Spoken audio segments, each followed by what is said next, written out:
Okay, so 7-3 is double angle and half angle identities. I think you're going to find this to be pretty simple. So let's figure out, how do you get a double angle?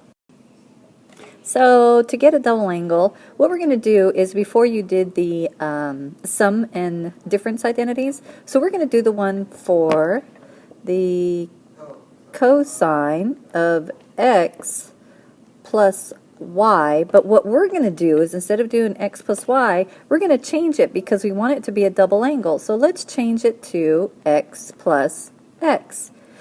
Now, remember that the cosine of x plus y is cosine x cosine y minus sine x sine y. So if we're going to do cosine x plus x, we're going to change our y to x. So now we've got cosine x minus sine x sine x.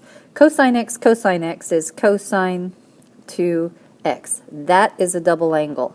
Cosine x is cosine squared x minus sine squared x. There's one of your identities.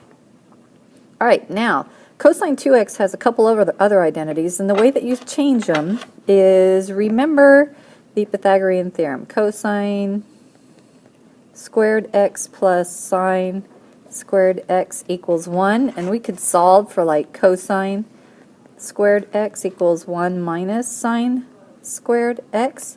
That's what we're going to do in our double angle. So our next one is going to be cosine 2x is equal to, we're going to replace our cosine squared x with 1 sine x, 1 minus sine squared x minus sine squared x. So our next identity is 1 minus 2 sine squared x. All right, now for our third identity, and this time what we're going to do, well, let me change the color first.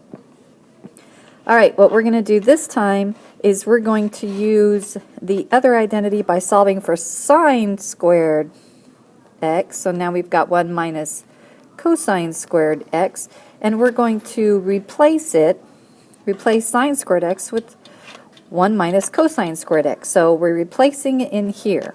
So our next identity for that one is going to be our cosine squared x, and now replace it with 1 minus cosine squared x. So now we've got cosine squared x minus 1 plus cosine squared x, and the final identity will be 2 cosine squared x minus 1.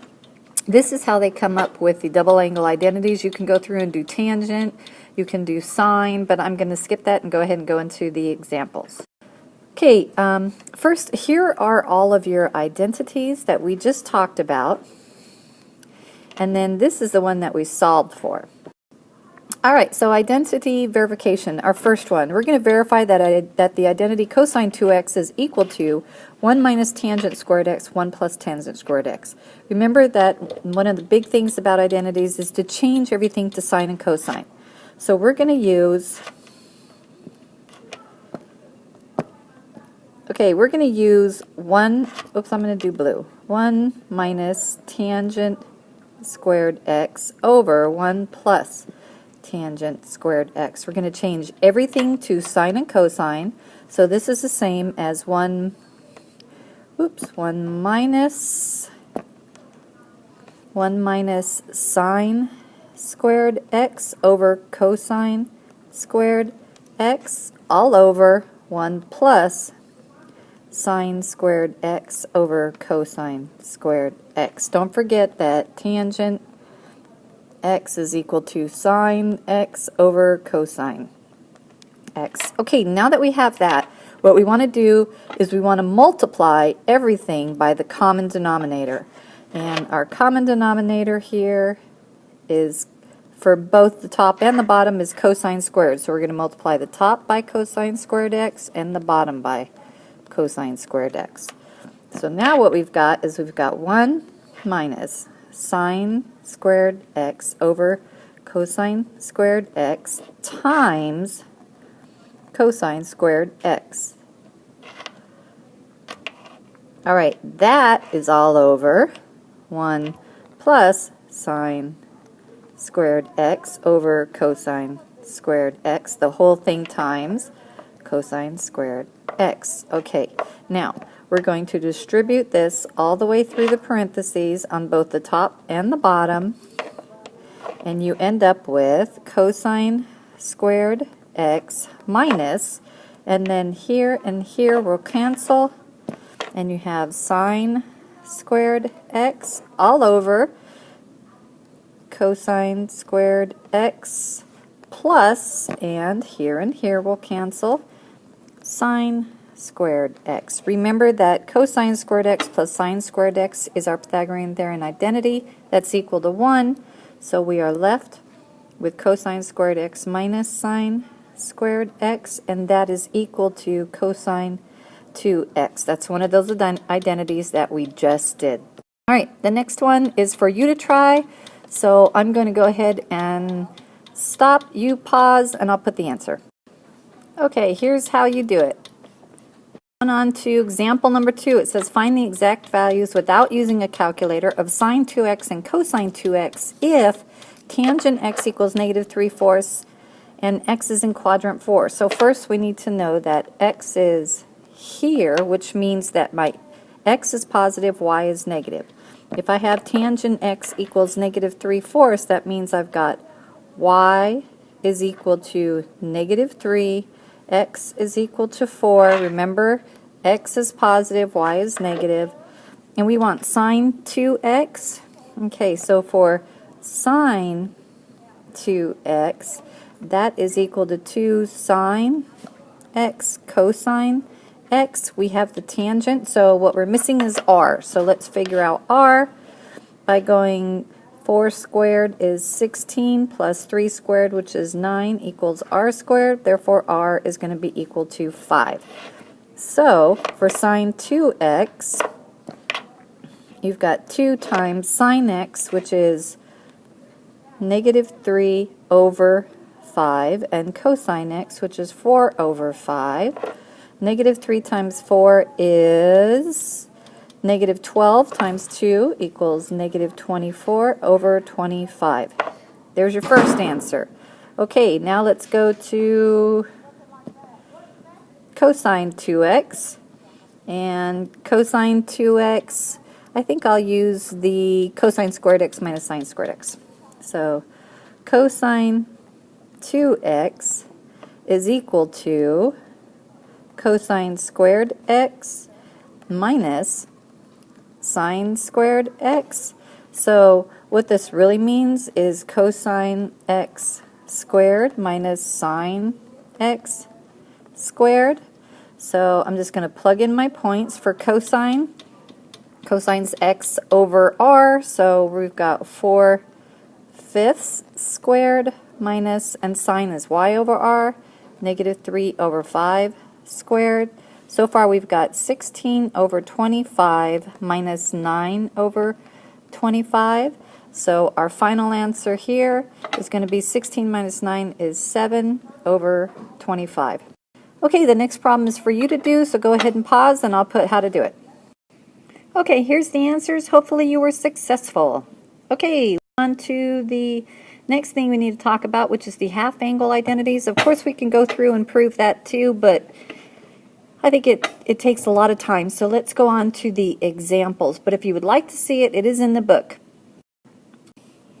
Okay, so we've got the, get in my pen. We've got the sine of 165. So in order to use our half angle identity, we're going to go the sine, double it, of 330 over 2. 330, if you think about your circle, 330 is going to be here, so what you're really talking about is 60 degrees here. Excuse me, 30 degrees there. I can't add. Okay, so we're talking about 30 degrees here. All right, so let's go ahead and plug it into our formula. So we have a formula for the sine, which is plus or minus the square root of 1 minus the cosine of x all over 2. And then you have to think about what you're going to use. In quadrant 4, your sign is going to be negative, so we're not going to use the positive here. We're going to cancel that out. We're going to use the negative. Okay, here we go. Negative square root of 1 minus, and we need the cosine of 330 degrees all over 2. All right, the cosine of 330 degrees. Remember your triangle. Here's 30. So this is going to be 1. This is going to be, and then right here is going to be 2, and this is the square root of 3. So negative square root of 1 minus the cosine of 30 is adjacent over hypotenuse, so square root of 3 over 2 all over 2. All we have to do now is simplify this. So now we've got the negative. If we multiply both the top and the bottom by the common denominator, and our common denominator is going to be 2, what we'll get is we will get 2 minus the square root of 3 all over 4. Now, you've got the square root of 2 minus the square root of 3 all over, and the square root of 4 is 2. There's your answer. Don't forget your minus. Okay, the next one's for you to do. Go ahead and pause, and I'll put the answer. Okay, so here's the answer. Hope you're successful. Let's move on. The next one is going to be example number 4. And example number 4, finding the exact values of cosine x over 2, cotangent x over 2 without using a calculator. And here you're said that sine x equals negative 3/5. And you're between pi and 3 pi over 2. So that means we are between here and here. So that's going to tell us that sine is y and our y is negative. So we've got y is equal to negative 3. We've got to figure out our our x. R is equal to 5. And so if you try to remember, there's the 3, 4, 5 triangle. You've got x is equal to negative 4. Or you could go x squared plus y squared equals r squared. So first thing we want, let's try the cosine of x over 2. All right, so the cosine of x over 2, cosine is going to be negative in that quadrant, so we're talking negative square root of 1 plus the cosine of x all over 2. So we've got negative square root of 1 plus, and the cosine is going to be negative 4/5 all over 2. Again, let's go ahead and just multiply everything by the common denominator so we can get rid of it. And now we've got negative square root of 5 minus 4 all over 10. So we've got negative 1 over the square root of the square root of 1 over 10, which is going to be 1 over negative square root of 10. And if we get rid of our radical, we would have negative square root of 10 over 10. That takes care of that one. Now let's go and do the next one, which is cotangent. And the cotangent of x over 2, there's two things you can do. One, you can either just flip your answer at the end, which I would rather do. So I'm going to go ahead and do that and just flip it. Or you could say, since the tangent of x over 2 is sine x over 1 plus cosine x, flip that, and that'll give you the answer too. So let's go ahead and do that. So this is going to be 1 plus the cosine of x over sine x. All right, so we've got 1 plus cosine, which is negative 4 over 5, all over the sine, which is negative 3 over 5. Okay, now we can again multiply by the common denominator of both of those, and the common denominator is 5 over 5. So what we've got is 5 minus 4 all over negative 3, and that's going to be 1 over negative 3. There's your answer. All right, is for you to do. Go ahead and pause, and I'll put down the answer. Okay, here's the answer. All right, so now let's go on to our next example. Okay, on this next one, we're going to go ahead and we're going to do a verification. So what you want to think about here is you've got sine squared x over 2. So with sine squared x over 2, we're going to use that and use one of the identities to try to make it look like this. So we know that sine x over 2 is the same as, its identity is plus or minus the square root of 1 minus the cosine of x over 2. But remember, we've got squared, so let's go ahead and square this. So now we've got sine squared x over 2, okay? So what we've done is we've squared it. If you square it, this is going to go away, and so is your square root. So you've got 1 minus the cosine of x over 2. So now that I've got that, what I need to think about is how in the world am I going to get a tangent? Now, to get a tangent, okay, so remember we're trying to get tangent x. So let's multiply the top and the bottom by tangent x, because if we do the same thing to the top and the same thing to the bottom, we're not affecting it at all. So if I do that, now have tangent x minus tangent x cosine x all over 2 tangent x. I've got the first part, the bottom part, now I need to work on the sine x.